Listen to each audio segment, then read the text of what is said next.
उसे पॉइजन दिया गया मित्रों। अगर पोस्टमार्टम की रिपोर्ट अगर ढंग से आई तो ये ही निकलेगा। हमसे हमारे बच्चे से दुश्मनी निकाली है। मैंने आपको हमेशा हंसाया है कलाकार के रूप में। गांव गांव ढाणी ढाणी से जब आप छोटे छोटे होंगे तो दूर दराज के गांव ढाणियों से आप लालायित होकर हमको देखने आते। आपने हमारी वीडियोस देखी, एक कलाकार के तौर पे मैं आप सभी ने एंटरटेनमेंट करी। मैंने कौन पता जो आज मैंने इस तरीका से भी आपके बीच में यहाँ भी आनो पड़े। मैं एक कलाकार हूँ, कलाकार लोगों को हंसाना मेरा धर्म है। मैं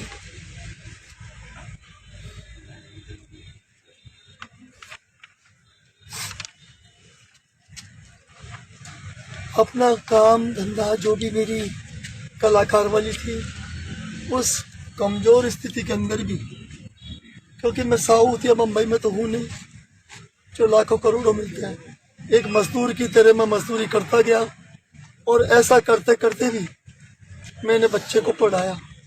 इसलिए पढ़ाया कि मैं बिल्कुल देशी आदमी, हमारी एजुकेशन ज़्यादा ऊंची, तो मैंने बच्चे को पढ़ाया। बच्चा 21 साल का गोदीप मीना, आपका छोटा भाई, एक पिता के एक माता के सपने पूरे करने के लिए 8-8 घंटे पढ़ाई कर रहा था, सिर्फ ये देख करके कि मेरे पिता जोकर बन करके अपना आजीवन चलाते हैं, अपनी आजीविका चलाते हैं। कभी कभी वो भी प्रोग्राम में जाता था जब लोग उसके सामने जब कोई कमेंट्स करते थे तो उसको बड़ी तकलीफ होती थी कि यार मेरे पापा की तबीयत ठीक नहीं है, उसके बावजूद भी मेरे पापा स्टेज नहीं छोड़ रहे, जनता को, ऑडियंस को हंसा रहे, डांस कर रहे। तब वो मुझे कहा करता था, पापा 1 साल और रुको, मैं फुल तैयारी कर रहा हूँ, सुबह 5 बजे उठना, रात को 2-2 बजे तक पढ़ना। आप भी मेरे गोदीप हो, आप भी किसी माता पिता की संतान हो। फर्क इतना सा है कि किसी के साथ माता पिता नहीं है, वो गाँव के अंदर से अपने बच्चों को पढ़ाने के लिए यहाँ भेज रहा है। मैं भी अपना घर बार छोड़ करके बच्चे को एजुकेशन दिलाने के लिए एक किराए के कमरे में रह के झोटवाड़ा पे अपना टाइम पास कर रहा था। लेकिन कुछ लोग उससे दोस्ती गांठ के उसके 6 महीने 7 महीने के टाइमिंग में आए, कुछ गलत लड़कियां लड़के उसकी साइड में आए। मेरे बच्चे ने कभी जीवन में किसी को गाली भी नहीं दी, 3 तरह की भाषाएं जानता था, इंग्लिश टू इंग्लिश बातें करता था। लंदन जाने के लिए उसने पासपोर्ट वगैरह सब कुछ बना लिए थे। मेरी स्थिति नहीं होते हुए भी बच्चा खुद वर्किंग भी करता था, वीडियोस बना करके साइड में छोटे मोटे काम करके अपना काम चला रहा था। लेकिन एक षड्यंत्र, एक साजिश के तहत उस बच्चे से जलने वालों ने एक मित्र जो उसके दोस्त के रूप में आया, जिसको मैं अपना बच्चा समझता था, उसके कुछ साथियों ने मिलकर के, मुझे नहीं लगता कि उसने कोई फांसी लगाई है। हाँ, ये जरूर है साफ साफ कि उसकी हत्या करके और उसे खुदकुशी का रूप दिया जा रहा है। उसे पॉइजन दिया गया मित्रों। अगर पोस्टमार्टम की रिपोर्ट अगर ढंग से आई तो ये ही निकलेगा। और ये किसी ने हमसे, हमारे बच्चे से दुश्मनी निकाली है। आपने देखा होगा अभी 1.5 से 2 महीने पहले 21 साल का बच्चा नमन मीना, उसको भी मार के लटका दिया। आज तक उसकी एफआईआर दर्ज नहीं हुई। आज मेरा गोदीप गया, मेरा गोदीप इंसाफ मांग रहा है। वो कह रहा है कि पापा मुझे इंसाफ चाहिए, क्योंकि मैं आपको बता दूं 21 तारीख के दिन अगर कोई आपका मित्र है तो क्या उसके लिए मित्र दूसरा कमरा रखता है क्या? उसके पास ही तो सोएगा, उसके पास ही तो उठेगा बैठेगा। लेकिन वो दूसरे कमरे का मतलब ये था जहाँ पर, जिस होटल के अंदर ये मर्डर किया गया है, वहाँ पर ऊपर भी 2 कमरे हैं, जिसमें एक में गोदीप को लटका दिया गया और बगल वाला खाली था। इसका मतलब यह है कि प्लानिंग पहले से ही तय की गई थी कि ऐसा करना है। मैंने गोदीप से फोन किया, बात की, बेटा फोन क्यों नहीं उठा रहा? बोला पापा मैं अपने दोस्त के साथ ही रुक गया, मैं सुबह आऊँगा। मैंने कहा ठीक है बेटा, क्योंकि मुझे विश्वास था दोस्त भाई से भी ज़्यादा होता है, विश्वास भाई से भी ज़्यादा होता है।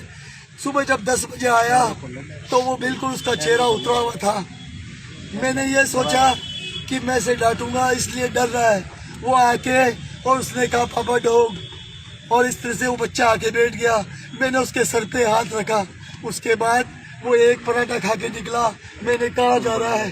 बोले मैं दोस्त के पास जा रहा हूँ, कोई काम है, ऐसे कह के निकल गया। अगर मुझे पता होता कि ये घर से जाने के बाद लौट के नहीं आएगा तो मुझसे कभी नहीं भेजता बच्चों। उसके बाद शाम को 6 बजे मुझे मिस कॉल नजर आती है। मैं गोविंद देव जी के आमेर के अंदर कबूतरों को मच्छी का आटा खिलाने के लिए रोज जाता हूँ। एक दिन कभी कभी छूट हो जाती है, रोजाना मेरा एक गुरु महाराज की सेवा करता हूँ। तो मैं वहाँ गया हुआ था। जब मिस कॉल देखी गोविंद देव जी के मंदिर में, मैंने फोन किया उसके मित्र कि भाई क्या हुआ? बोला गोदीप से बात करा। तो उसने कहा गोदीप तो है नहीं। मतलब गोदीप तो है नहीं। मैंने कहा रात दिन तेरे साथ रहता है, तू जब चाहे जब उसे अपने साथ ले जाता है। रात को रुका तेरे पास, तुझे नहीं पता तो किसको पता?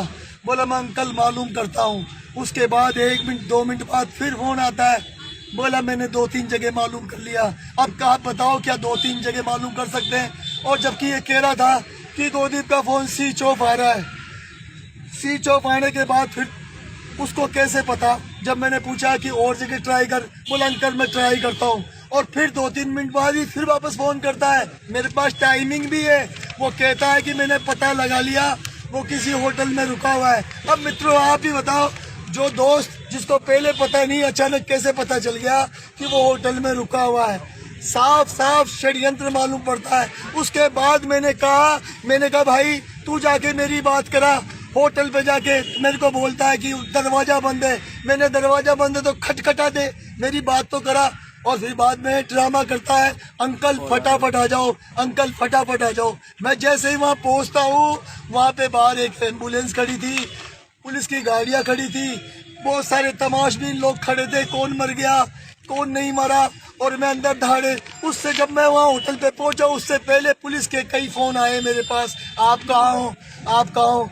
मैंने कहा भाई मैं आ रहा हूँ, मेरे पास मोटरसाइकिल है, मैं गाड़ी भी चलाऊँ, तुमसे बात भी कराऊँ, मैं इतना एक्सपर्ट नहीं हूँ, मैं आ रहा हूँ, डाल दो आप लोकेशन। और उस दोस्त ने मुझे लोकेशन डाली। लोकेशन डालते ही मैंने अपने बड़े बच्चे को कहा कि छोटे भाई उस फला जगह है जहाँ मैं लोकेशन भेज रहा हूँ, जाके देख क्या हुआ क्या नहीं हुआ। क्योंकि मैं उस वक्त कनक घाटी गोविंद देव जी के मंदिर में था, और जब तक मैं बड़ी चौपड़ पे पहुंचा तो मित्रों वहाँ बहुत भीड़ थी। उस भीड़ की वजह से मैं ट्रैफिक में फंसा था।